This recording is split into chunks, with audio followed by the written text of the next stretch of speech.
The antiseptic smell of Mount Sinai Hospital still burned my nostrils when Arthur stopped looking me in the eye. Liam, a tiny wrinkled bundle wrapped in a blue flannel blanket, slept in my arms. The weight of the C-section was still a dull fire beneath the suture, but no physical pain could compare to the glacial void that opened in my chest when my husband looked away. "Your mother's coming to get you tomorrow," he said, adjusting the collar of his shirt as if it were choking him. "I have to go.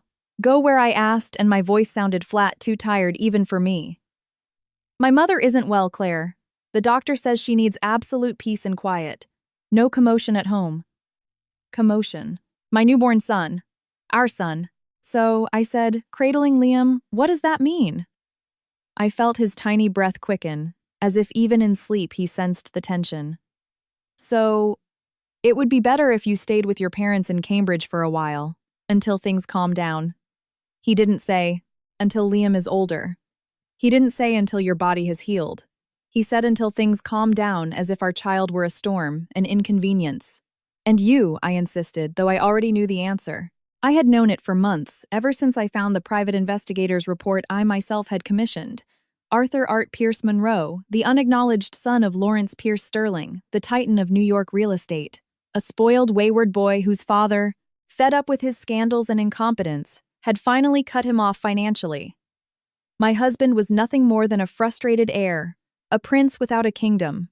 I had been his last rebellious act, marrying the daughter of a Harvard economics professor with not a dime to her name, just to spite the almighty Lawrence. But the gamble had backfired. Lawrence didn't blink, and then came Liam. And the fear Art lied.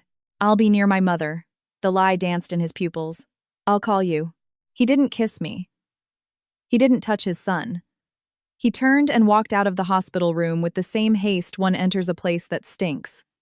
My mother Carol arrived at 10 a.m. the next morning, her eyes the same hazel as mine, filled with pity when she saw the empty bed next to mine. "He's gone?" she asked, and there was more disappointment than surprise in her voice. My mother never liked Art. She called him the pretty boy with a P for a brain. "He's gone," I confirmed, handing her Liam. She took him with that innate skill of grandmothers, cooing and cradling him against her chest. "Did he leave any instructions?" "A plan his mother needs peace and quiet," I repeated mechanically. My mother snorted.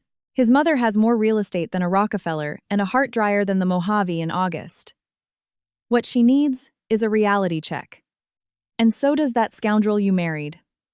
I didn't answer. There was no energy for rage, not even for sadness. There was only a cold, precise calculation spinning in my mind like a compass needle searching for its true north. That north had a name, Lawrence Pierce Sterling. The drive to Cambridge in my father David's car was silent. Liam dozed in his car seat. My father, a man of few words but a piercing gaze, asked only once as we crossed through the Berkshires, "What are you going to do, honey?" I looked out the window at the bare oak trees against a leaden sky. "Whatever I have to, Dad." In the family home on Brattle Street, with its smell of old books and home cooking, I shut myself in my old bedroom. I left Liam with my mother, who had already organized a loving watch schedule with the neighbors. I opened my laptop. In an encrypted folder under the innocuous name Household Budget were the files, photographs of Art entering and leaving illegal poker games, bank statements showing debts to shady lenders, and the most valuable item, a detailed report on the Sterling family structure.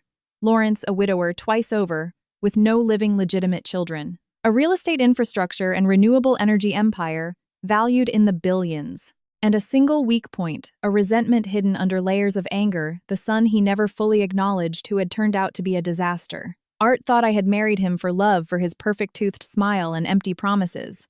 He was wrong. I married him for his last name, for the blood that ran through his veins. And now that name and that blood slept in the bassinet beside me in the form of a baby with his grandfather's blue eyes. I picked up the phone.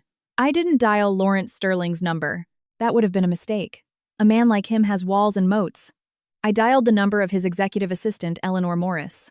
The detective's information was exhaustive. She was the key, the gatekeeper, the only person Lawrence listened to without prejudice. She answered on the third ring. A female voice, clear, professional, without an ounce of unnecessary warmth. "Sterling Enterprises." "Good morning, Eleanor Morris," I said, keeping my voice as neutral as possible. "Yes. Who is this Claire Thompson?" "I'm Arthur Pierce, Monroe's wife." There was a brief, charged silence. It wasn't the silence of surprise. It was the silence of someone mentally consulting a list of pending problems and finding one. "How can I help you, Mrs. Monroe?" I shook my head, though she couldn't see me. "Thompson. Claire Thompson. I need to speak with Mr. Lawrence Sterling. It's urgent, and it's not about Arthur. At least not directly. Mr. Sterling has a very full schedule. Can I direct you to his legal department, Mrs. Morris?" I interrupted, lowering my voice. "Tell him it's about his grandson. About Liam. And tell him I have proof." Another longer silence. I heard the faint click of a keyboard. "Proof of what? That Sterling blood runs through his veins.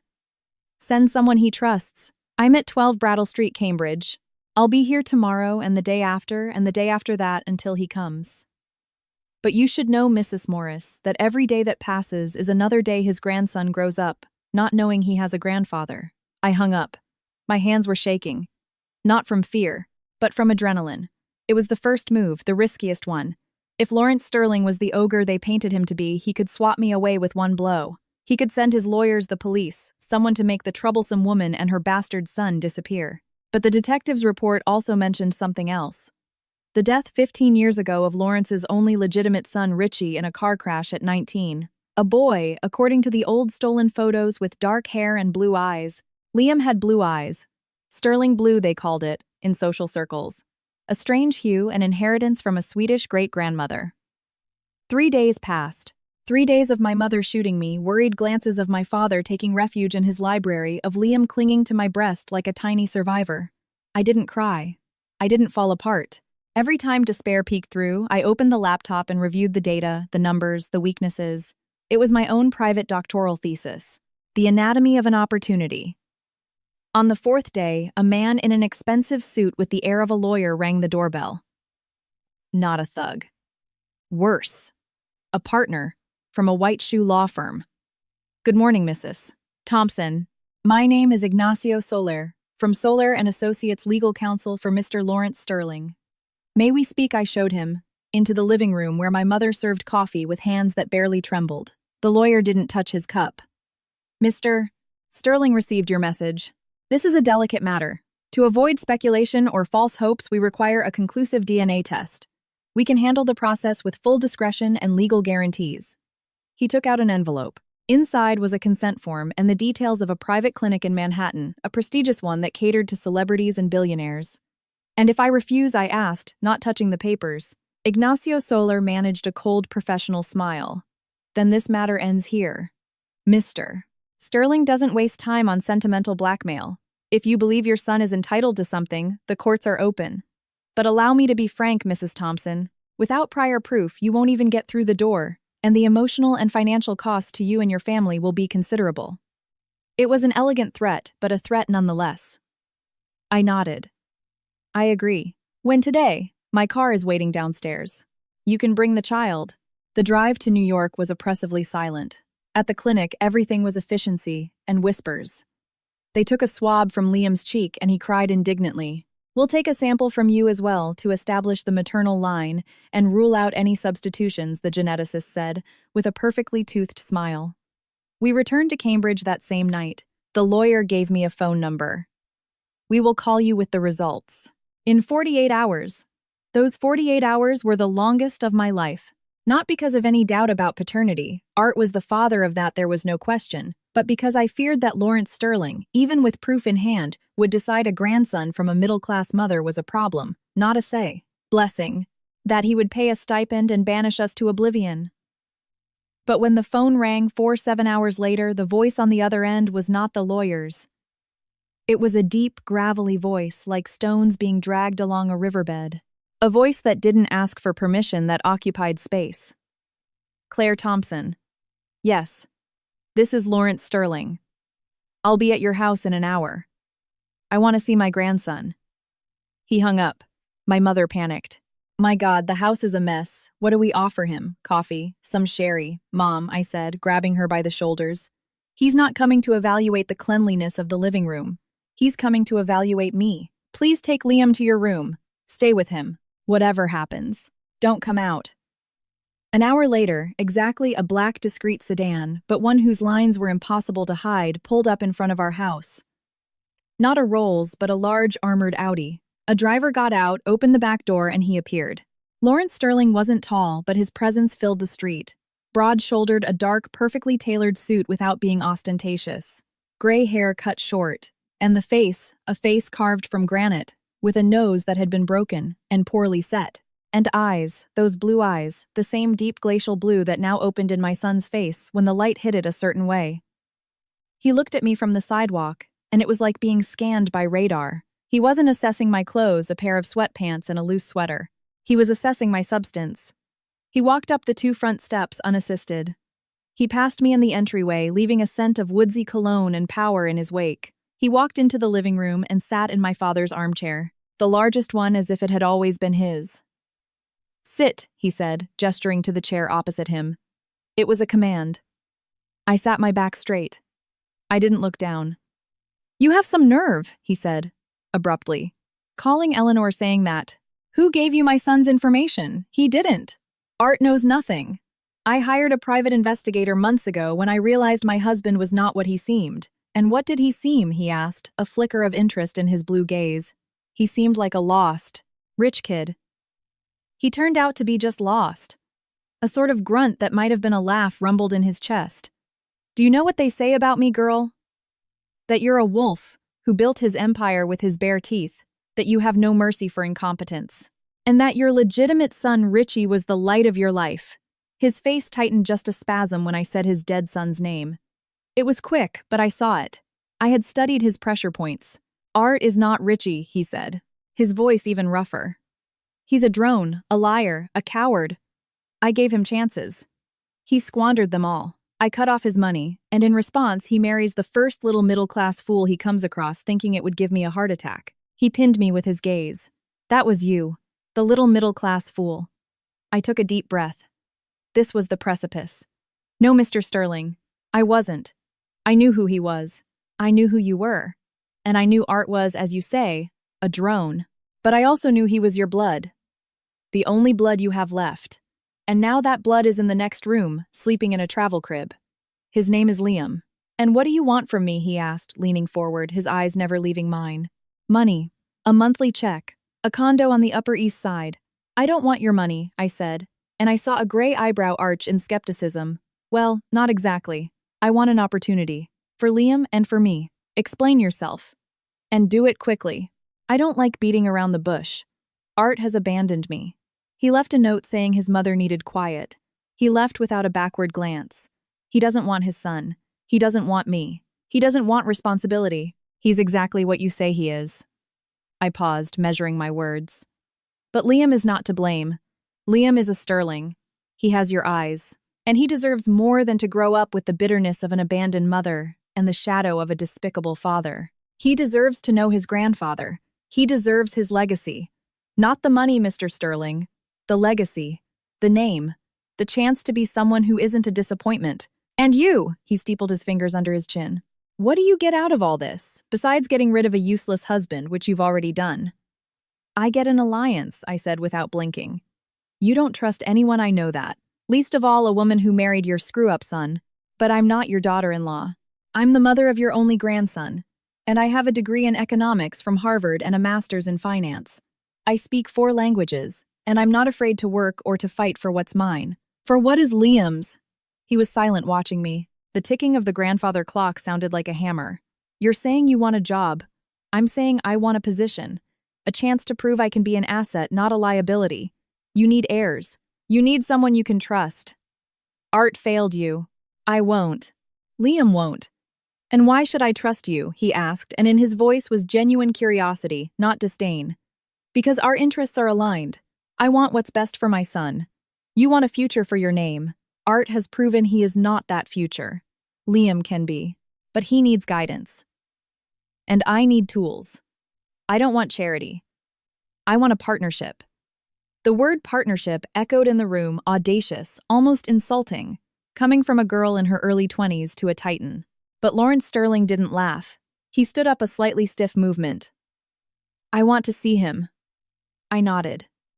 I went to my parents' bedroom. My mother looked at me, pale, with Liam in her arms. He was awake and quiet, his big blue eyes looking around. I took him from her gently. It's showtime, sweetheart, I whispered in his tiny ear.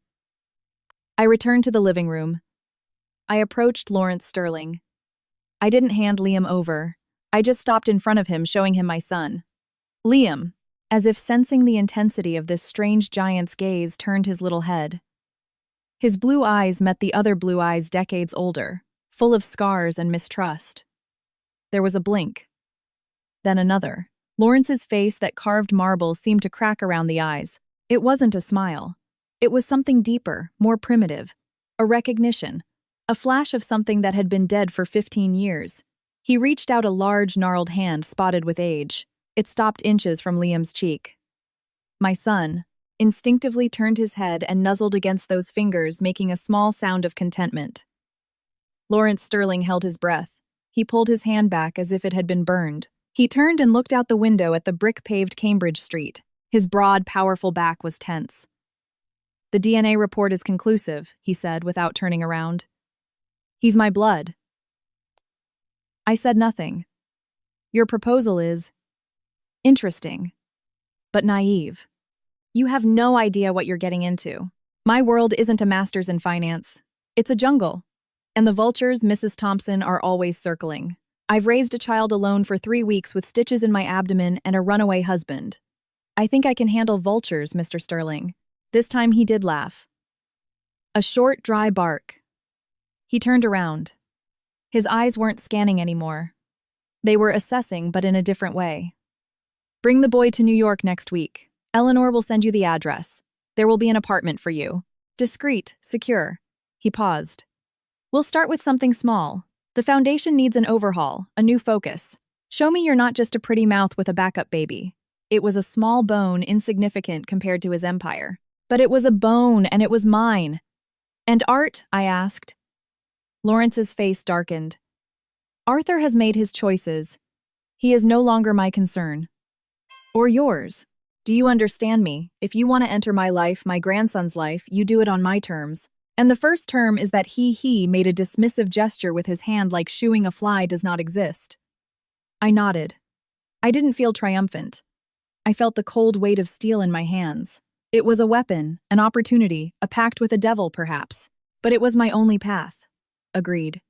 He took out a checkbook. Not a normal one. It was thick, leather-bound. He wrote a figure with a fountain pen, tore it out, and held it out to me. It was a check with many zeros. For initial expenses. Clothes for the boy, what you need. It's not a salary. It's an ad pierce. I didn't take it immediately. I told you I don't want charity. "And I told you it's an ad pierce," he replied firmly. "You will work for the foundation. If you do well, you'll be paid. If you don't, this money will disappear from your account, and you will disappear from my site. It's a loan with interest. Interest paid in results." He left the check on the coffee table. Then from another pocket, he took out a simple, thick cardstock business card. Just a name, Lawrence V. Sterling, and a cell phone number. "That's my direct line. Use it only if it's important." Very important. He walked to the door, stopping in the threshold, looking one last time at Liam, who had fallen asleep again in my arms. "He has his eyes," he murmured almost to himself. Then looking at me, he added, "And you, Mrs. Thompson, you have guts. I hope I don't live to regret this." And he was gone. The black sedan slid down the street and disappeared. I collapsed into the armchair he had warmed. The crisp, cold check lay on the table. The card beside it. My mother ran in pale. "What happened? What did he want? Did he threaten you?" "No, Mom," I said, and I felt a small, hard smile form on my lips for the first time in weeks. "He made an investment." That night, after feeding Liam and rocking him to sleep, I opened the small journal I had bought at the pharmacy the day I found out I was pregnant. On the first page, with the naive excitement of that time, I had written, "A diary for my baby." I flipped to the last written page from weeks ago, and with a calm that astonished me, I wrote, "Today, the 20th of February 2026, I met Lawrence Sterling. I offered him a partnership. He agreed to a trial. Liam has his eyes. That was the key, the bait. Now I have to prove he bit on the right hook. First step, the foundation. First move, New York. Art, wherever you are, enjoy your freedom. Because when you get tired of it, there will be no place for you anywhere." I closed the journal. I looked at Liam sleeping in his Moses basket. His small chest rose and fell in a steady rhythm. I'm sorry, sweetheart, I whispered, brushing his cheek with the back of my fingers. Your life won't be easy, but I swear to you it will be big, and so will mine. The first step was taken. The board was set. And Claire Thompson, was no longer just the abandoned wife. I was a player, and I had just gotten my first chips. The apartment in the West Village was exactly what he described, discreet, secure, and nothing like the ostentatious main house on Park Avenue. Eleanor Lawrence's assistant, a woman in her 50s with her hair in a flawless bun and an efficiency that was almost offensive, showed it to me with few words. Here are the keys. Mr. Sterling will cover the rent and utilities for 6 months. After that, your situation will be reassessed. Understood, I said, carrying Liam in his carrier. The baby dozed, oblivious to the new beginning. Eleanor watched me, and for the first time I saw something other than professionalism in her eyes. A flicker of curiosity. Dinner is at 10 at the main house. Be punctual, please. Mrs. Sterling is strict about schedules. Meredith. Lawrence's second wife. The queen consort, though, without an heir of her own. My arch-nemesis. According to the detective's report. I won't be late. A car will pick you up at 9:30. She paused. And Mrs. Thompson, good luck. You're going to need it. The limestone townhouse on Park Avenue wasn't a home. It was a declaration of war in stone and glass. A butler with an expressionless face opened the door. The foyer was as large as my parents' entire downstairs in Cambridge. Liam, awake now, opened his blue eyes, astonished by the light from the crystal chandeliers. I was led to a living room where the silence had weight. There on a sofa that looked like a throne sat Lawrence in a dark suit. Beside him, a thin woman with platinum blonde hair in an elaborate updo and features as sharp as her gaze. Meredith. To her left, 2 people, a man my age with the bored air of someone who has had everything without effort, and a younger, pretty woman with a smile that didn't reach her eyes. Meredith's children, Scott and Chloe. Claire, Lawrence said, without standing. It was a simple acknowledgement, not a welcome. Mr. Sterling. Thank you for the invitation. Meredith scrutinized me from head to toe. My dress, a simple black sheath bought with part of the ad pierce, seemed to pass her inspection by a hair. Her gaze then landed on Liam, and in her eyes was a flash of something cold and calculating. What a cute baby, Chloe exclaimed in a honeyed voice that sounded as fake as a $3 bill. She came closer. May I? He's a little skittish in new places, I said, but she had already reached out a perfectly manicured hand to touch Liam's face. My son turned his head and clung to me. Wow. Shy like his father Scott drawled from the couch, not looking up from his phone. Well, we're all here, Lawrence cut in, standing. Let's have dinner. The dining table was long enough to skate on. I was seated to Lawrence's right across from Meredith. Liam was in a high chair they had provided, playing with a silver spoon. Dinner was a parade of exquisite dishes and venomous conversation. Chloe started, So how did you meet Arthur Clare? It must have been such a romantic story. All eyes were on me. Lawrence said nothing, sipping his consommé. We met at a conference in New York, I said, keeping my voice neutral. He was interested in social impact investing. It was a half-truth. Art had been there to hit on the keynote speaker, a Swedish heiress. I was an intern organizing the event. Oh, how interesting, Meredith said with a perfect smile. Arthur was always so restless, so many interests. A shame none of them ever panned out. What was it? Sustainable beach clubs in the Hamptons. A subtle stab referencing his failures and frivolous lifestyle. Sustainability is a complex field, I replied without flinching. Indeed, Scott interjected finally, looking up from his phone. Even more complex than raising a child alone. Do you plan on going back to work, Claire? With the baby so young and without a husband's support? He left the sentence hanging in the air like a foul odor. Lawrence put down his spoon with a soft click. Claire has an excellent education. Economics from Harvard, correct? Yes, I said, grateful for the lifeline. A very traditional university, Meredith noted, as if traditional were a euphemism for dowdy. It produces good professionals, Lawrence countered, and his tone was a warning. The conversation drifted to banal topics, the latest exhibit at the Met, the Knicks game, rumors of a competitor's acquisition. I ate in silence, observing. Meredith steered the conversation with an iron hand, shooting me sidelong glances like poisoned darts. Chloe made passive-aggressive comments. Scott was an expensive, empty piece of furniture. Until dessert. Then Meredith launched her direct attack. It's so moving, Lawrence, that you want to help the child, she said in a cloying voice. After all, with Arthur's complicated history and Claire coming from such a different background. It's a gesture of great generosity, almost charity. The silence grew thick. I felt blood rush to my cheeks, but not from shame. From cold anger. I looked at Lawrence. He was watching his wife with an impassive expression, as if waiting to see what would happen. It was a test. Everything was a test. I placed my dessert spoon on the plate. The delicate sound resonated in the silence. "Mrs. Sterling," I said, my voice level and clear. "I didn't come to New York for charity. I came because my son Liam is a Sterling. He is your husband's blood, and I am his mother. That isn't charity. It's family business." Meredith blinked, taken aback by the directness. Chloe let out a small gasp. Even Scott looked away from his phone. And as for my different background, I continued, my calm turning icy. "You're right. My father is a tenured professor. My mother is a pharmacist. They taught me that a person's worth isn't measured by their zip code, but by their word and their work.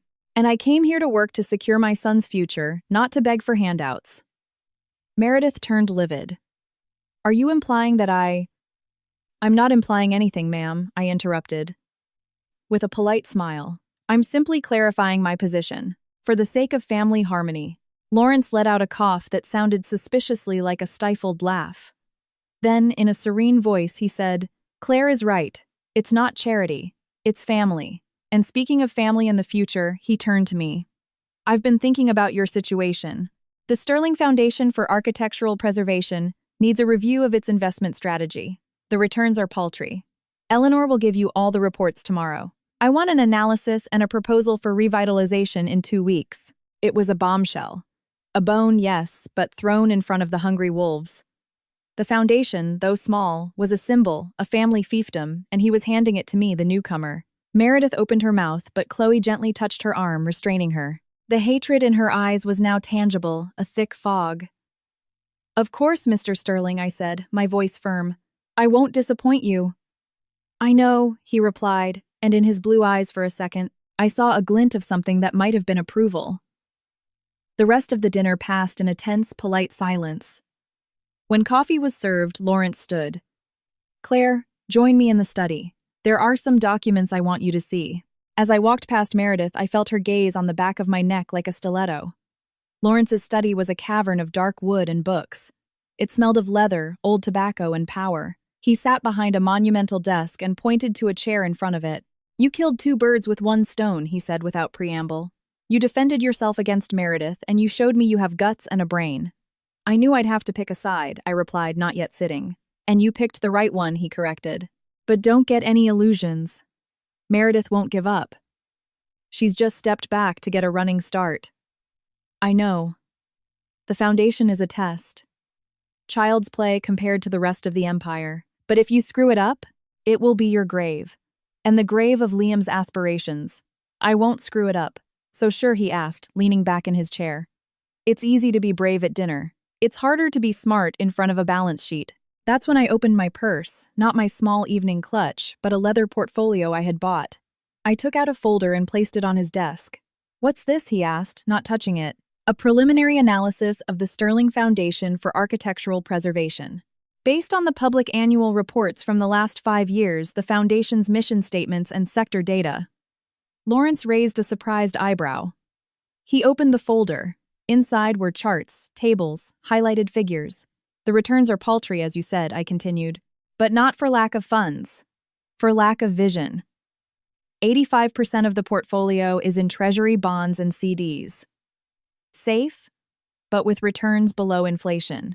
The remaining 15% is invested in landmark projects chosen by a committee that, from what I can see, is more interested in press photos than real impact or return. I propose a restructuring, 50% in low-risk but higher-yield assets than the current ones, 30% in venture capital, focused exclusively on tech startups for heritage conservation," I said, pointing to a section, "and 20% in those landmark projects, but subject to a strict economic and social viability analysis. I've identified 3 funds and 2 specialized VCs.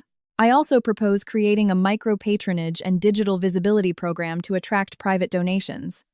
The foundation has a powerful name, but a social media presence worthy of an amateur." Lawrence scanned the pages more and more slowly. His expression was inscrutable. When did you do this? He finally asked. In the last 2 weeks, while Liam was sleeping. And your sources. The public reports don't have this level of detail. The public reports have the names of the committee members. And the committee members have LinkedIn profiles, articles, interviews. By cross-referencing data, you can deduce what they focus on, what projects they approve, what their conflicts of interest are. The committee chairman, for example, is the brother-in-law of the main contractor for the landmark restoration projects of the last 3 years. Projects that cost 40% more than the market average. He placed the folder on the desk. He looked at me for a long time. The room was silent, broken only by the faint ticking of a grandfather clock. You're dangerous, Claire Thompson. I'm useful, Mr. Sterling. There's a difference. For the first time, a genuine, almost imperceptible smile touched his lips. Useful. For your son or for yourself. For both. They're the same thing. You want your legacy to endure. Art is not the answer. Liam could be, but he needs time, education, guidance, and he needs a mother who isn't a victim but a resourceful ally. I can be that ally. But I don't want to be a pawn on your board. I want to be your knight, the piece that moves in an L shape that surprises. A knight, he repeated thoughtfully. The most unpredictable pieces, and the ones that are sometimes sacrificed, only if the player is bad. And you, Mr. Sterling, are not a bad player. You're the best. He chuckled a low, rough sound. All right. Let's talk about this alliance. The foundation is yours. Operational director. You'll report directly to me. You'll have a salary, not extravagant, but respectable. More than respectable. And a percentage of the profits if you manage to increase profitability above 8% net annually. I accept. On 2 conditions. He leaned forward, his eyes narrowed. No one gave him conditions. Which are: first, I want a seat on the foundation's board with a voice, but no vote for now. I need to understand how decisions are made at that level. Second, I want an irrevocable trust established for Liam. An education fund. You and I as co-trustees. Inaccessible until he comes of age, even to me. It's his inheritance, his safety net, safe from any eventualities. Lawrence was still. You don't trust me. I don't trust the future. And I love my son. You built your fortune by protecting yourself from eventualities. I'm just asking for the same for Liam. He was silent for another endless minute. Then he nodded. Agreed. To both. The trust will be set up next week. Eleanor will contact the lawyer. As for the board seat, you'll have it. But remember, only a voice. And use that voice intelligently. Not to show off, but to learn. Understood. Understood. There's a third thing, he said, getting up and walking to the window overlooking an inner courtyard. Arthur. The name fell between us like a block of ice. What about him? I asked, keeping my voice neutral. Eleanor informs me he's been calling his old office. Some acquaintances. Asking about you. About the boy. He's broke. His gambling debts are chasing him. My heart skipped a beat, but not from fear. From disgust. And I want you to know something, he said, turning around. His face was in shadow, but his blue eyes shone with a cold light. You and Liam are my family now. He is a mistake from the past. If he shows up, if he bothers you, if he tries to get near Liam, you tell me. I will handle it. Do you understand what I mean? I understood perfectly. Lawrence Sterling handling something meant that something disappeared legally, financially, or physically. I don't want trouble, Mr. Sterling. But I don't want to hide either. He abandoned us. The law is on my side, and public opinion, if it comes to that, will be too. The law is slow. Public opinion is fickle. I am fast and constant. But fine. We'll play by your rules. For now. He walked to his desk and pressed an intercom button. Eleanor, have the car ready for Mrs. Thompson. The meeting was over. As I left the study, I found Meredith in the hallway, as if she had been waiting. She wore a silk kimono over her dinner dress. You've made quite an impression, she said in a voice as silky as venom. Lawrence loves projects, challenges. I just hope you know that projects sometimes get canceled, and challenges are often broken. I looked her straight in the eye. I'm not a project, Mrs. Sterling. I'm the mother of your husband's only grandson, and the foundation I'm built on is quite solid. Good night. I left the house with Liam asleep in my arms, bundled in the thin blanket I'd brought from Cambridge. The New York air smelled of sea and diesel. The black car was waiting. As I got in, I looked back at the illuminated facade of the mansion. In a second-floor window, I could make out Lawrence's silhouette watching me leave. On the way back to the village, as the city glittered around me, I slid my hand into my bag and touched the folder with the foundation analysis, and then Lawrence's business card. They weren't chips anymore. They were weapons. And a small territory, but territory nonetheless. When I got back to the apartment, I laid Liam in his crib. He stirred, making a small whimper. I leaned over and whispered in his ear in the dark, silent room. "I know, sweetheart. This isn't where I dreamed you'd grow up, but it's the place from where we can build all the dreams. Sleep. Tomorrow it all begins." And by it all, I didn't just mean the foundation or the battles with Meredith. I meant the silent, meticulous war for our place in the world. The war I had just declared and in which I could not afford to lose a single skirmish. Time, when measured in change, doesn't pass. It erupts. For Liam, it erupted in inches, gained in words turning into sentences and questions about the world. For me, it was in the silent thunder of opening doors. My office at the foundation was no longer a borrowed desk in a corner. It was a room with a window overlooking the inner courtyard of a Beaux-Arts building on the Upper East Side. On the door, a discreet plaque, Claire Thompson, Director of Development and Strategy. The intercom buzzed. It was Eleanor. "Lawrence wants to see you in his office at 12. Anything specific?" He didn't say, but he asked for coffee for 2, and the quarterly impact portfolio report is on his desk. "Read." I hung up. I smiled. The report being read was Lawrence's highest compliment. In 5 years, I had transformed the foundation from a white elephant, losing money, into a machine generating both returns and prestige. We had saved 3 historic Gilded Age mansions in Newport, not as dusty museums, but as co-working hubs for artists. The portfolio of heritage tech startups was yielding 12% annually. The Wall Street Journal was starting to notice. The real success, however, wasn't on the balance sheets. It was at the kitchen table of my now larger, brighter West Village apartment on Thursday evenings at 7. "Grandpa, why is this old factory worth more money than this other one?" Liam's voice at 5 years old was clear, pointing his chubby finger at a Wall Street Journal article Lawrence had brought. It was our ritual. Grandpa Day. Lawrence would arrive without his security, without his assistant. Sometimes he'd bring papers and pretend to work while Liam scribbled beside him. Other times, he would just sit and watch Liam build a Lego castle that my son assured him was the new foundation headquarters, complete with a helipad. Lawrence pushed his reading glasses up, because this one he pointed to a photo of a converted warehouse has a plan. An idea. The other one just has old bricks.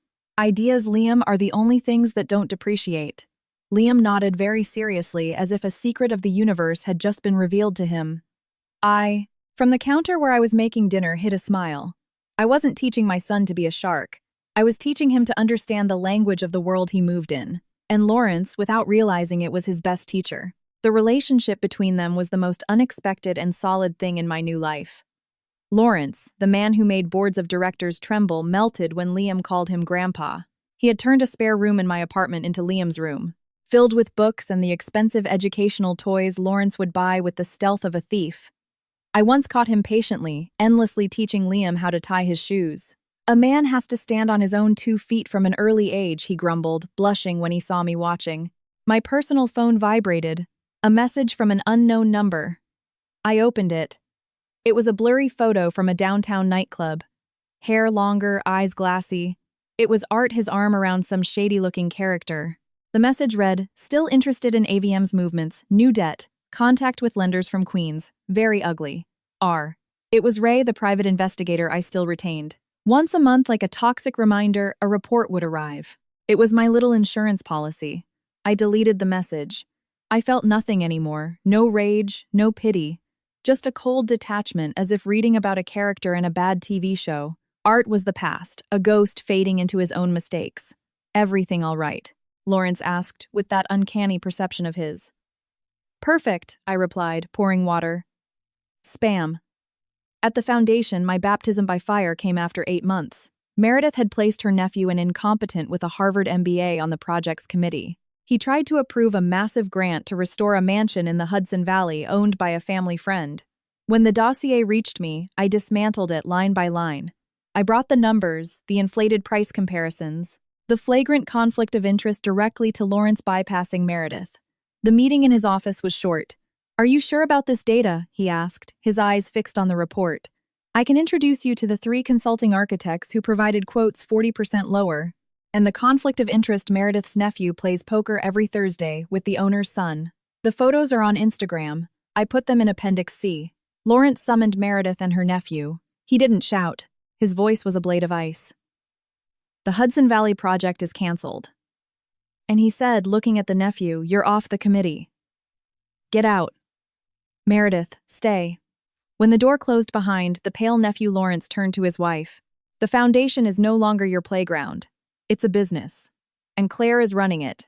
The next time you try to undermine her authority or place another one of your useless relatives, you will find your monthly allowance suffering a budgetary cut. Is that clear? Meredith shot me a look that could have melted steel, but she nodded. It was the first and last time she tried a frontal assault. From then on, her attacks were more subtle snubs at charity events, whispered rumors in her circle about my opportunism. But the ground beneath my feet was firm now. I had results on my side. It was at one of those charity events, a tedious cocktail party to raise funds for a children's hospital, that I met James. He was the lawyer for the other beneficiary foundation, tall with calm gestures and smile crinkles around his eyes that spoke more of intelligence than frivolity. We escaped to a balcony to get away from the noise. "I hate these things," he confessed, handing me a glass of water he'd snagged from a waiter. "Everyone talks about solidarity, but they're all just checking the labels on each other's clothes." "A necessary evil," I said. "Sometimes a useful check comes out of all the noise." The practical view. "I like it. You must be Claire Thompson, the one who's revolutionized the Sterling Foundation. I read your annual report. Very bold, that investment in deep tech for restoration." We talked for 20 minutes about impact investment funds, legal loopholes in philanthropy, the difficulty of measuring social returns. There was no flirtation. It was a conversation of equals, as stimulating as drinking cold water after years of lukewarm sips. As we said goodbye, he gave me his card. "If you ever need legal advice for those bold projects or just want to grab a coffee and complain more about cocktail parties," it took me 2 weeks to call. Coffee turned into dinner, then into walks along the Hudson while Liam ran ahead of us chasing pigeons. James was divorced, no kids, and he understood the complexity of my life without me having to explain it. He wasn't scared of Lawrence's shadow, or the rumors, or my emotional baggage. "You have your empire to build, I have mine," he said once, taking my hand. "We can be allies. On all fronts." It was peace. It was complicity. It was something that not even in my most youthful dreams I had dared to hope for. On the eve of Lawrence's 75th birthday, the perfect storm brewed. The event was to be held in the grand ballroom at the plaza. Everyone who was anyone in New York would be there. I had a new dress, a dark blue that matched Liam's eyes. He would wear a tiny tuxedo. Lawrence had insisted. "It's his debut," he'd said, and his words carried a solemn weight. That morning, as I was reviewing the final details of the event with Eleanor, my phone vibrated. "Ray, the detective. Urgent, AVM is back. Arrived in NYC yesterday. Staying at a cheap hostel in the East Village. Has been asking about you in dive bars. Be careful. Seems desperate." The air left my lungs. It wasn't fear. It was annoyance, like finding a cockroach on a perfectly decorated cake. "Claire, are you all right?" Eleanor asked. "Yes, just a headache. Run the final numbers for the charity auction by me, please." I made a quick decision. I called James. "Can you do me a favor? A guy and Arthur Pierce Monroe will probably try to crash Lawrence's party tonight. Can you talk to security? Make sure his name is on the denied entry list? No fuss, Arthur." Yes. My ex. He's in town and he smells like trouble. I'll handle it. Don't worry." His voice was calm, efficient. It was one of the reasons I loved him. The night arrived. The plaza's ballroom glowed. Lawrence, in a tuxedo that fit him like armor, received mayors, CEOs, decaying aristocrats, and renowned artists. Meredith at his side radiated an arctic chill beneath her jeweled smile. Scott and Chloe made their rounds, drinking a little too much. I was with Liam, who clung to my hand, impressed by the grandeur of the place. James was nearby, talking to a judge. Our relationship was discreet, but in small circles it was known. It was then that Lawrence gestured to me. With Liam in hand, I made my way through the crowd. "Lawrence, happy birthday. The event is wonderful." "Thank you, Claire." He looked at me, then at Liam, his usually hard face softening. He placed a hand on the boy's shoulder. "Come on, Liam. Come with Grandpa." He walked up the 2 steps to the small stage where the microphone stood. The orchestra stopped playing. 100 gazes fell on us. I felt the sharp, dangerous prick of attention. I saw Meredith motionless, her smile frozen. Lawrence took the microphone, his powerful voice filling the hall. Friends, thank you for coming to celebrate with an old man. At my age, birthdays aren't for looking forward, but for taking stock. And when I look back, I see many things. Successes, failures, losses. He paused, his gaze momentarily distant. But I also see second chances. Unexpected blessings. Life sometimes takes with one hand, but with the other. It gives something more valuable if you know how to recognize it. He looked down at Liam, who gazed up at him with admiration without a hint of fear. Lawrence put a hand on his head. This is my grandson, Liam. And this, he said, gesturing to me, is his mother, Claire Thompson. 5 years ago, they came into my life in the most unexpected way, and they have turned out to be the best gift fortune could have given me. That is why today I'm not just celebrating my years, I'm celebrating my future. I am announcing the creation of the Liam Pierce Thompson Educational Trust, endowed initially with a portion of my personal estate to guarantee his education and his future. And furthermore, I am naming Claire Thompson. He paused dramatically, watching the entire room hold its breath. Executive Vice President of the Sterling Foundation with a seat on the board of directors of the Sterling Group. A murmur swept the room. It was a thunderclap. An earthquake. A seat on the group's board. That wasn't the foundation. That was the core. The holy of holies of the empire. Meredith went pale. Chloe dropped her glass, the shattering sound like a gunshot in the sudden silence. Lawrence paid them no mind. He looked at me and gave an almost imperceptible nod. This is your place, that look said. You've earned it. I had to lean on James, who had quietly moved to my side. The congratulations, the fake kisses. The looks of reevaluation came in a flood.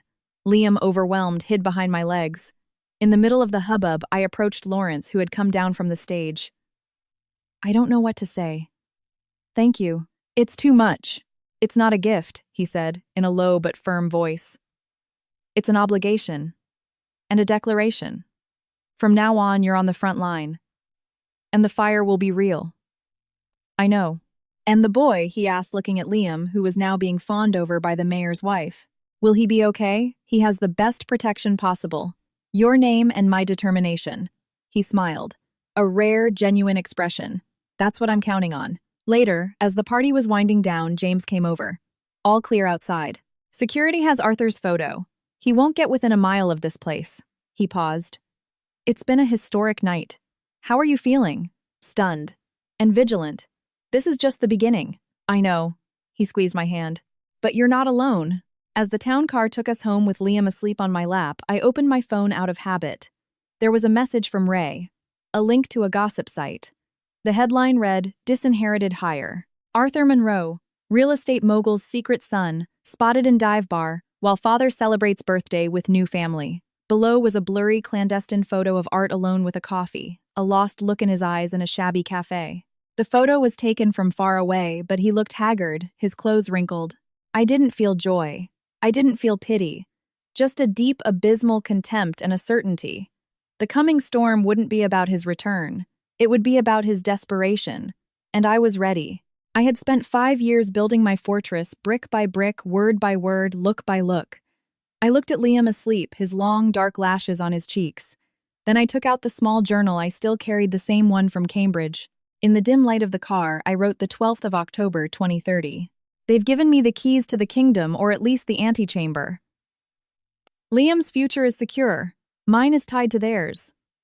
Art is circling in the shadows. The old world wants revenge. The new one will be born in pain. Tomorrow, the real war begins. But tonight, I just want to remember my son's face when Lawrence spoke about him, that nothing and no one can ever take from us. I closed the journal. Outside, the lights of New York slid by like a river of gold. The city was my territory now. And Claire Thompson, was no longer an intruder. I was a contender. And I intended to win. The buzzer at my West Village townhouse rang like a whip crack on a Saturday morning. Not the gentle chime of the front door, but the insistent, aggressive buzz of the outer gate. Liam, on the living room floor, building a track for his cars, looked up. Mommy, someone's there. I hear them, sweetie, I said, putting down my book. James was on the balcony reading the paper. Our eyes met. A cold premonition settled in my stomach. I looked at the video screen. The grainy image showed a man. Hair longer and greasy, several days of stubble, worn-out jeans, and a cracked leather jacket. But the eyes, those eyes that had once seemed seductive to me, were the same, only now they were empty and filled with a contained rage. Art. I pressed the intercom button, my voice sounding strangely calm in my own ears. Yes, Claire. It's me. Open up. You're not on the visitor list, Arthur. Go away. Open this damn gate. He slammed the metal gate with the palm of his hand. The noise echoed in the quiet courtyard. It's my house. I want to see my son. It wasn't his house. The townhouse was in my name. Bought with my money, with my bonuses from the foundation. A home I had built brick by brick. You don't have a son here, I replied, my pulse steady. You have 3 minutes to leave before I call the police. Call them. See what you tell them when I explain how you won't let a father see his own son. Open up, Claire, or I'll tear this place apart. James appeared at my side, silent. He put a hand on my shoulder and nodded calmly. Let him in. Here. On your territory with witnesses. It's better. If he makes a scene out there, the spectacle will be bigger. He was right. I took a deep breath. Stay with Liam in the living room. I don't want him to see him. James went to scoop up our son. I heard his soft voice. Come on, champ. Let's finish the track in the study. There's a very loud man out here. I pressed the gate release. The buzz of the lock sounded like a lament. A minute later, heavy, listless steps came up the stairs. He knocked on the door, not with his knuckles, with his fist. I opened it. He looked worse than in the detective's photos. He smelled of stale tobacco, cheap alcohol, and defeat. Finally, he spat, pushing past me without an invitation, invading the entryway. His eyes swept the place, the modern but warm furniture, the photos of Liam on the bookshelf, the original painting by a young Brooklyn artist I'd bought at a fair. His gaze stopped on a pair of men's sneakers by the door. James's. I see you haven't wasted any time, he said with a sneer. What do you want, Arthur? What do I want? I'm in my house. I've come to get my family. My son. I've been thinking. I was wrong, I know, but I've changed. I've come to make things right. The tired, false words fell from his lips like toy coins.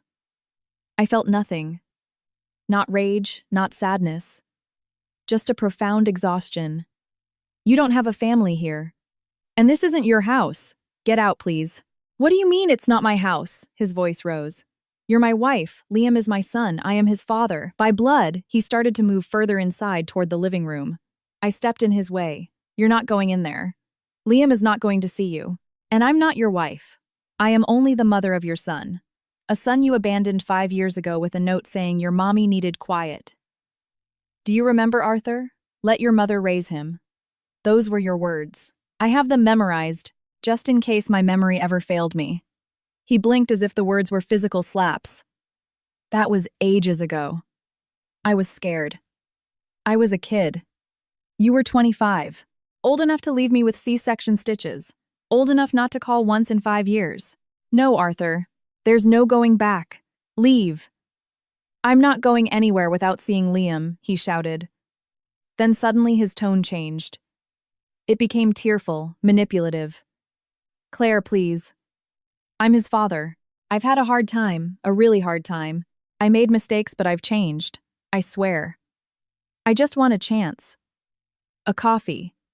To see him. To know he's okay. That was his play. Pity. Phony repentance. He had seen his father celebrating his birthday with us in the papers. He had seen Liam's name in the articles about the trust. And he had smelled money, stability, a couch to crash on. He's not okay, I said coldly. He's better than okay. He's happy, healthy, and he doesn't need a ghost showing up to sow confusion in his life. Now for the last time, get out or I'm calling the police. Call them, he roared, losing the last remnants of his facade. Let's see who they believe more. The social climbing bitch who's sleeping with my father, or me. The rightful father. It was then that the study door opened. And it wasn't Liam who came out. It was Lawrence. He must have arrived a few minutes earlier for his impromptu weekly visit. He had heard everything from the study where James would have been keeping Liam occupied. Lawrence didn't shout. He didn't gesture wildly. He simply walked into the hallway in his impeccable Saturday suit and stood there, looking at his son, as if he were a particularly disgusting insect. Art went pale. Father, I didn't know you were here. Obviously, Lawrence said, his voice a whisper of ice that cut the air. If you had, perhaps you would have shaved before coming here to extort your family. It's not extortion, Art protested, but his voice was weak, that of a child caught in the act. I came to see my son. My wife. It's my right. You have no rights, Lawrence cut in, taking a step forward. His mere presence made Art seem smaller, more flimsy. You gave them up.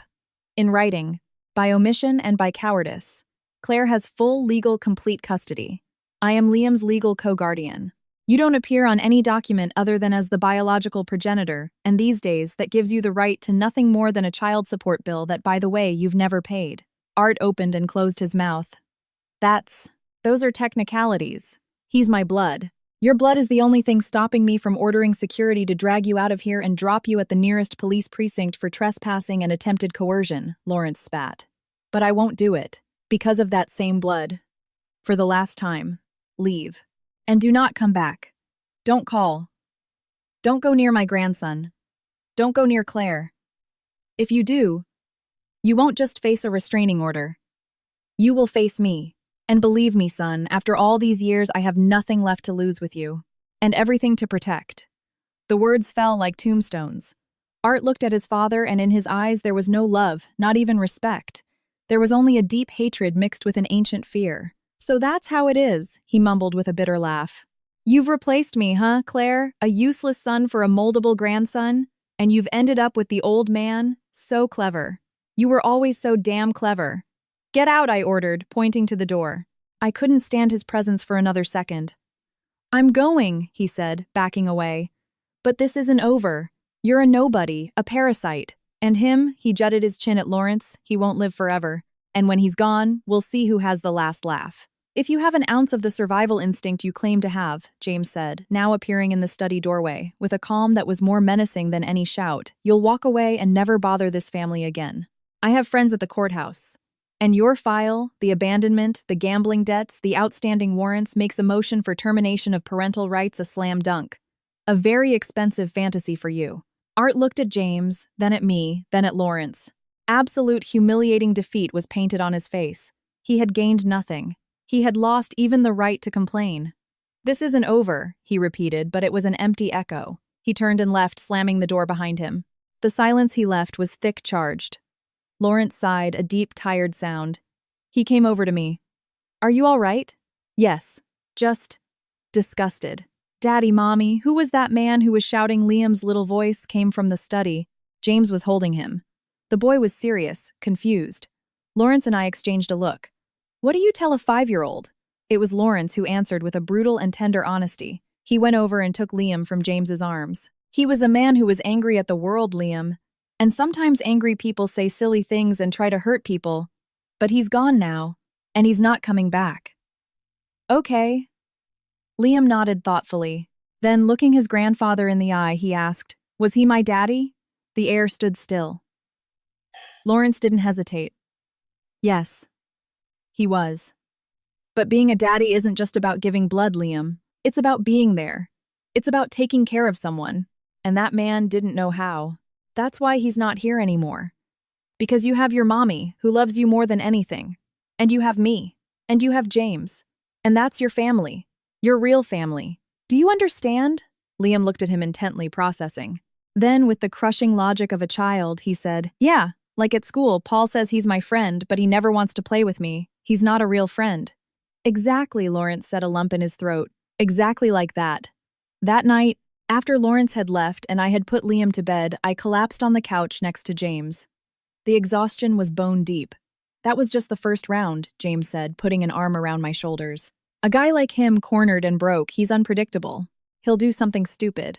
I know. That's why I have to be smarter. And tougher. You're not alone, he repeated, just as he had at the birthday party. I looked toward Liam's bedroom. My son, my life, my reason for everything. Arthur had said, This isn't over. And maybe he was right. But he wouldn't be the one to decide when or how. That battle, if it came, would be fought on my turf with my weapons. And I would have no mercy. Because I was no longer fighting for myself.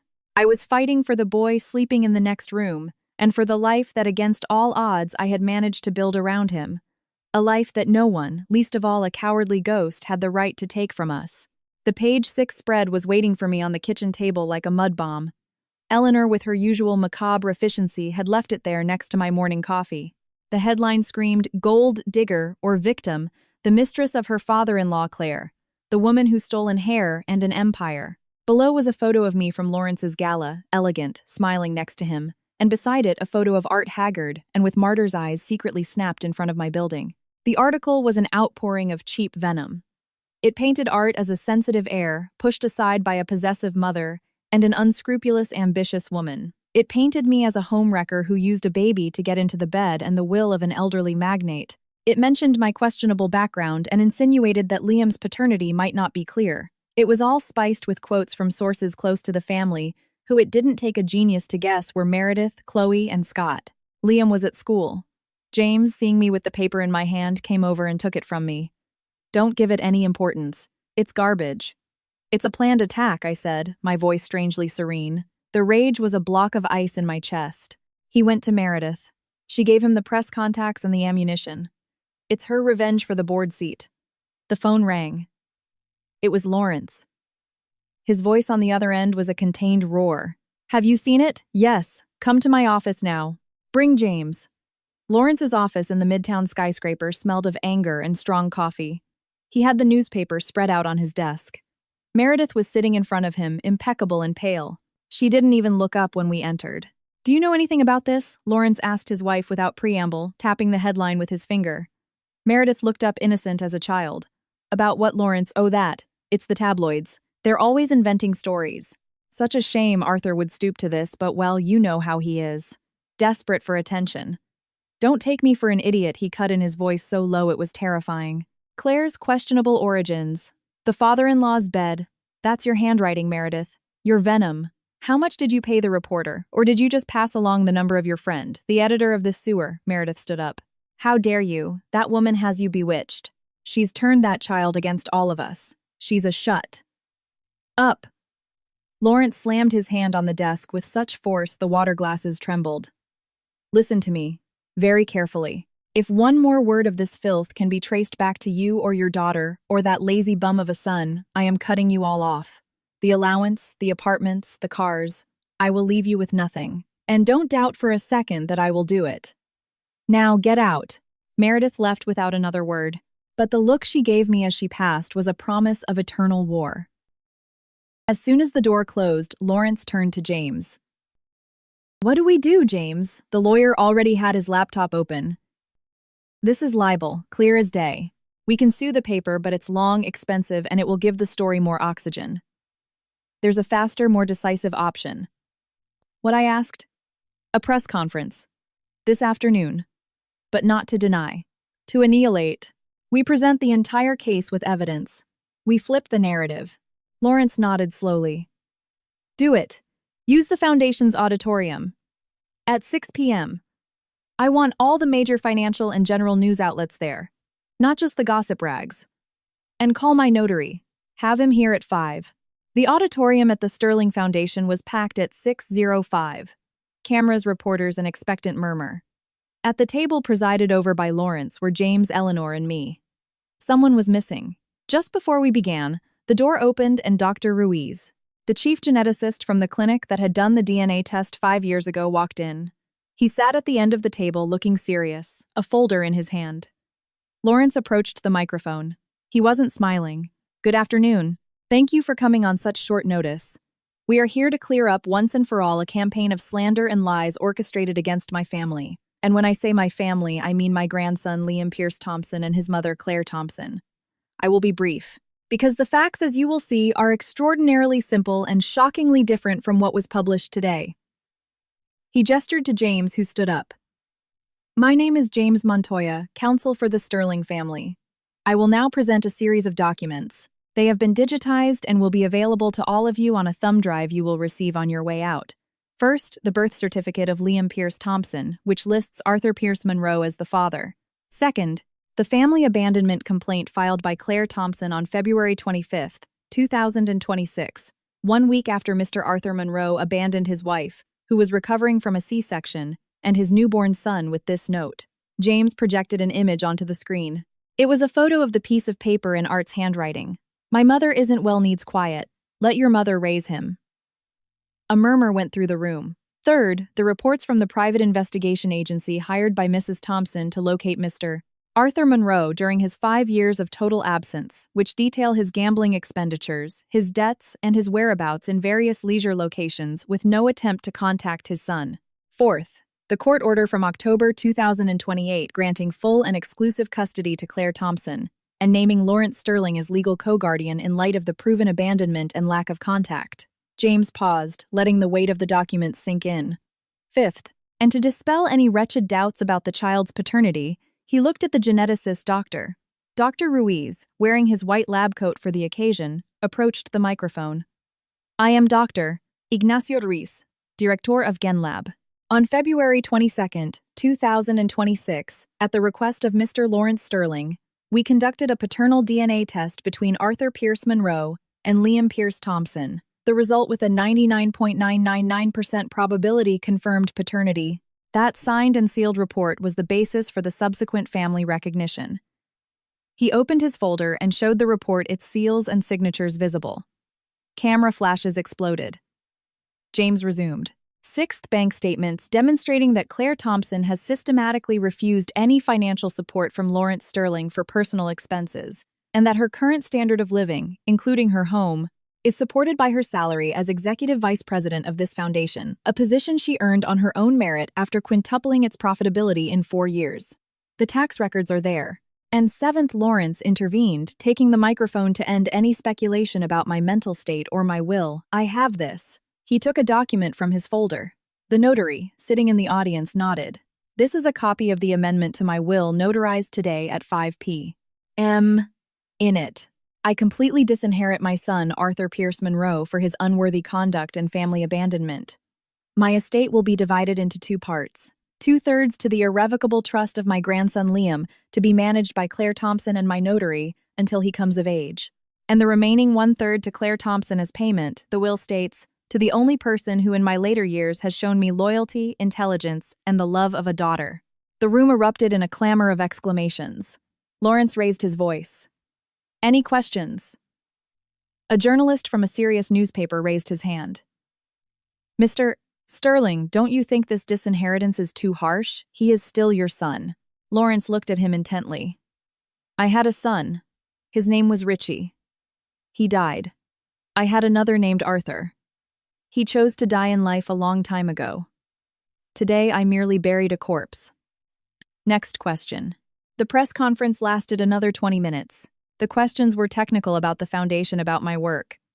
The scandal story was dead crushed under the weight of documents and Lawrence's decisiveness.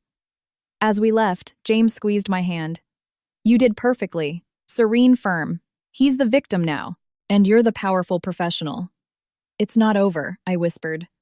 "The worst is yet to come." I was right. That night, as the network news reported, the disinheritance as a financial event, the transfer of an equity stake valued in the hundreds of millions, my phone received a call from a private number. I answered it just in case. It was Art. His voice was a thread of hatred and alcohol. "Happy, you bitch. You got the old man to take away my name.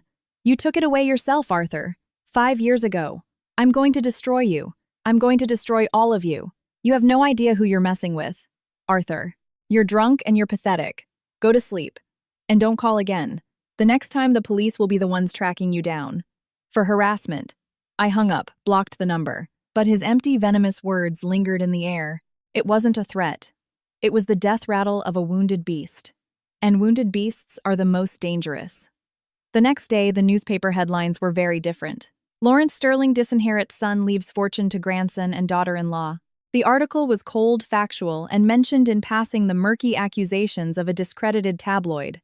In the real world, the world of business and power, the game was won. Art was now a pariah, without money, without a useful name, and with a public debt of contempt. But in the shadows, I knew the rattling of sabers had not ceased. It had just become quieter and therefore more lethal. My next move was not one of attack, but of defense. Reinforce all the entrances. Prepare for the final assault. Because Art no longer had anything to lose. And a man with nothing to lose is capable of anything. Even madness. The phone vibrated on the glass top of my new desk in the Sterling Tower. It wasn't my personal cell or my work phone. It was a third clean phone I used for only one contact. Ray the detective. The screen showed a single message. Movement. A has been loitering near L's school for 3 days. Spoke with a substitute janitor today. Asked about dismissal times for a surprise. Don't like it. Reinforced surveillance now active. R. The air in my lungs turned to ice. The school. He had crossed the one line from which there was no return. I closed my eyes for a second, breathing deeply.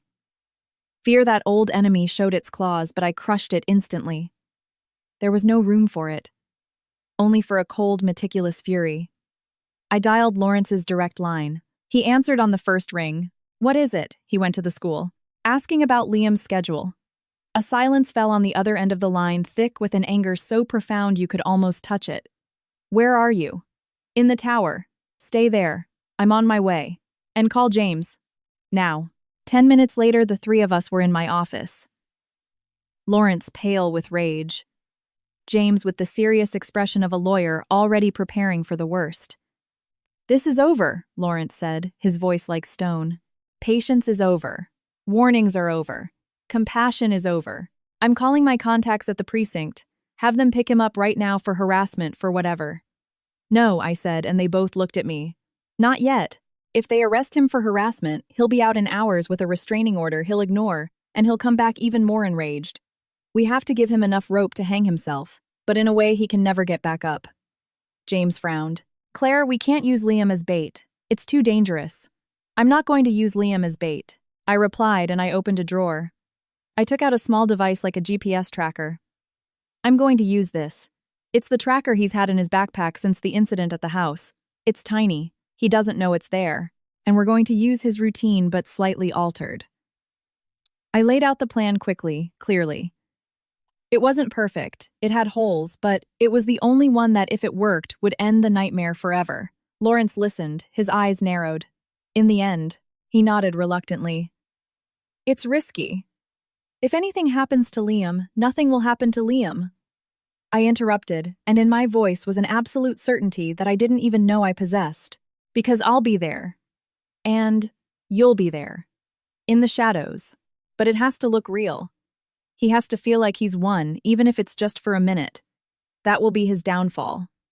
The next day, everything went according to plan, and at the same time, everything was agony. From the surveillance van parked 2 blocks away, I watched Liam walk out of school with his blue backpack.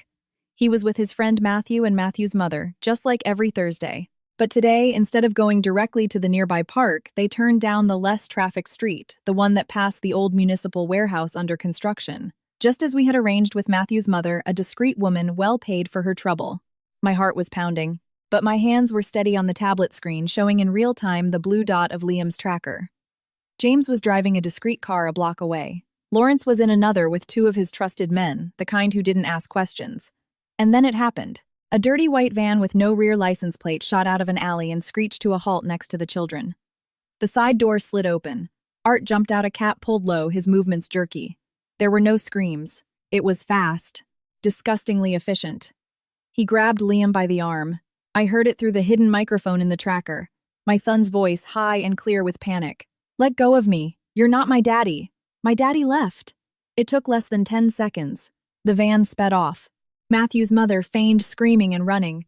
Everyone followed the script. Everyone except Art, who thought he had won. We've got him, I said into the comm, my voice not trembling. Follow the signal. Have the police wait at the rendezvous point. They go in on my signal. Not before.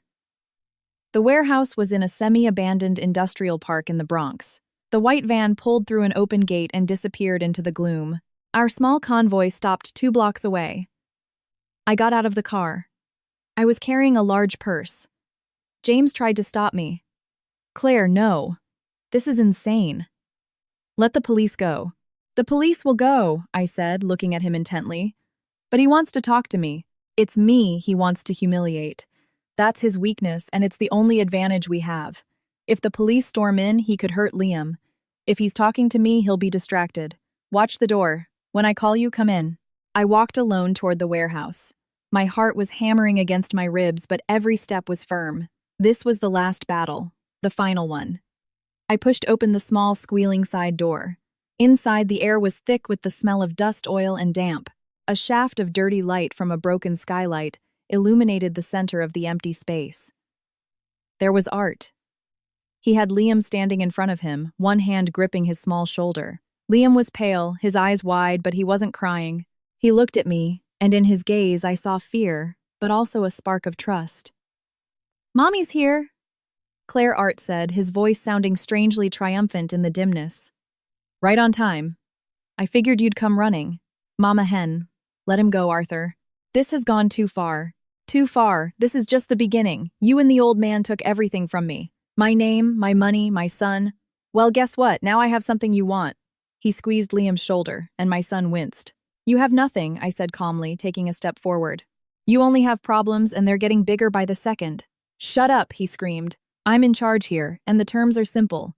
$5 million cash, and a clean passport. Or your son is coming on a trip with me somewhere the old man can't find us.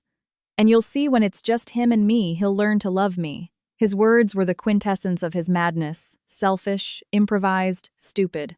I took a deep breath. "I'm not giving you any money, Arthur. And you're not going any woo." I took the tablet out of my purse, turned it on, and placed it on a rusty cardboard box facing him. "But I am going to give you something. A final lesson in reality." The screen split into 3 windows. The first showed his sailboat, his last expensive toy, docked at the marina. Federal agents were boarding it. The second showed a Swiss bank notification for his last secret account that Ray had discovered months ago. It showed a balance of 0 Swiss francs and the word "frozen." In the third, an audio recording began to play. It was Lawrence's voice, but not the press conference voice. It was more intimate, more lethal. Recorded that morning, at my request. "Arthur, if you're seeing this, it's because you touched my grandson. You crossed the only line you had left. So listen to me carefully. If you put a single scratch on Liam, I swear on the grave of your brother whom you never deserved that I will dedicate whatever time I have left, be it a day or 10 years, to one thing: destroying you. Not with lawyers, not with money. With every memory, every breath, every dream, I will make you wish you had never been born. And when I die, I will leave orders and money for others to continue. That is my final promise. As a father, as your judge." The voice faded. Art's face was a mask of bewilderment and terror. The tablet was his mirror, and it was showing him the image of a man utterly alone, naked and cornered. "The money is gone," I said, my voice clear. "The boats, the condos, the accounts. Everything has been frozen or seized in the last 2 hours. A judge signed the order this morning, with the evidence of your debts and the detective's report on your intentions. Your safety net was made of cardboard, and it's gone."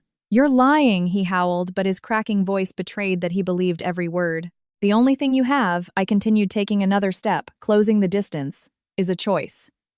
You let Liam go right now, and I will convince Lawrence not to press charges for the kidnapping, just for the trespassing and harassment. I'll give you $10,000 in cash, which I have right here. I took a wad of bills from my purse for you to leave the country and never come back. It's your only way out. The last one. Or," I paused dramatically, "you can continue with this nonsense. And then I assure you, you will never see the sun again from outside a prison cell. And Liam will grow up knowing his biological father is a criminal, a kidnapper, and a madman." "What's it going to be?" Art looked at the tablet. Then at Liam, then at me. The hand on my son's shoulder was trembling. In his eyes was an internal war, rage, and wounded pride against the instinct for survival, that last sliver of sanity he had left.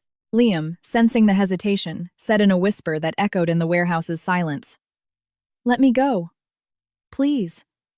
Those 2 words, spoken without tears, with a dignity Art had always lacked, broke something in him. It wasn't repentance. It was a collapse. A total implosion. His arm fell limply to his side. Liam didn't hesitate. He ran to me and I caught him, wrapping him in my arms, burying my nose in his hair, feeling the frantic beat of his little heart against mine. He was safe. He was safe. "It's okay, baby," I whispered. "It's okay. It's over." Then, and only then, I shouted, "Now." The warehouse doors burst open. The blinding headlights of several cars illuminated the dust in the air. Silhouettes of police officers rushed in, with James and Lawrence right behind them. Art offered no resistance. He just dropped to his knees on the dusty floor, head bowed as they read him his rights. As he was led past me, he looked up. Our eyes met one last time. In his, there was no hatred anymore, just an absolute void. The void of someone who has finally understood that he has lost even the right to be remembered with anger. The trial was swift. Art pleaded guilty to unlawful imprisonment and coercion, in exchange for the more serious kidnapping charge being dropped. His public defender argued severe emotional distress. The prosecutor, however, presented Ray's complete file, the sequence of threats, the stalking at the school. The judge was implacable. 8 years in prison. A permanent termination of parental rights over Liam was also decreed, along with a perpetual restraining order. The most staggering moment came when, at the judge's request, a psychologist asked Liam via a closed circuit, so as not to stress him if he wanted to say anything to Arthur. My son, sitting in an adjacent room, looked at the camera with his big blue eyes, the same ones he had inherited from his grandfather and his father, and said with a clarity that broke my heart, "Grandpa Lawrence says that in life you have to choose and be responsible for what you choose. You chose to leave. Now you have to be responsible. Goodbye." That was the last time the name Arthur Monroe was spoken in our home. A year later, the mid-June sun bathed the vineyards of the Sterling estate in Napa Valley. Not the main mansion, but the old, tastefully restored farmhouse where Lawrence spent his summers. The air smelled of warm earth pine and orange blossoms. I wore a simple white linen dress. It wasn't a big wedding. Just the essentials were there, my parents, tearful with happiness. Lawrence impeccable in a light-colored suit, a few friends of mine and James's, and Eleanor acting as a witness. And of course Liam, 6 years old, wearing a tiny tuxedo that made him look like a little man, solemnly focused on his task, carrying the rings. James beside me was smiling. Not the smile of a nervous groom, but of a partner who has reached port after a long voyage. The local judge, a friend of Lawrence's, was also smiling. "And you, Liam, do you give your consent for your mom and James to get married?" the judge asked, bending down a little. Liam looked at him very seriously. Then at me. Then at James. "Yes. But James promised I still get to be the man of the house on Tuesdays and Thursdays, and that he'll teach me how to sail." The guests' laughter floated on the warm air. The judge proceeded. "The vows were simple. We promised loyalty, respect, and the courage to build together what we had already begun." When he said, "You may kiss the bride," James kissed me with a tenderness that spoke of peace, of future Sunday mornings, of a love that was a refuge, not a battle. Later, during lunch on the terrace, Lawrence stood to give a toast. His voice was a little hoarse. I don't usually say much at these things, but today, I toast to family. To the family you choose, the one you build day by day, with intelligence, with courage, and above all, with your heart in the right place. I toast to my children, Claire and James. And I toast to my grandson, Liam, the best gift and the brightest future an old wolf like me could ever hope for. Cheers. We all raised our glasses. Under the table, James took my hand. On the other side, Liam was very seriously telling my father about his plans for the vineyard when he was older. "You have to use drones, Grandpa David. It's much more efficient." At dusk, as the guests began to leave and Liam was playing chasing fireflies with the dog, I slipped away to the library for a moment. I took out the old journal, the same one from Cambridge. It was almost full. I wrote on the last page, the 18th of June 2032. I got married. The storm has passed. It didn't leave ruins. It left stronger foundations. Arthur is serving his sentence in a distant prison. His name is no longer spoken here. Mine, Claire Sterling, is now the name of a woman who won her war. Not with shouts, but with strategic silence and fierce love. Liam is sleeping happily in the next room. James is reading on the couch, waiting for me. Lawrence is snoring in his armchair with a smile on his face. The ship is finally sailing in calm waters. And I, at the helm, am no longer looking back. Only toward the horizon, which today, for the first time, does not herald a storm, but a calm sea and a clear sky. I closed the journal for good. When I stepped out onto the porch, the last vestiges of sun were painting the vineyards orange. James came over and put his arm around me. Further on, Lawrence was waking up and gesturing for Liam to come to his side. My son ran and climbed onto his lap. It wasn't a fairy tale ending. It was something better, a peaceful beginning. I had paid a steep price for it.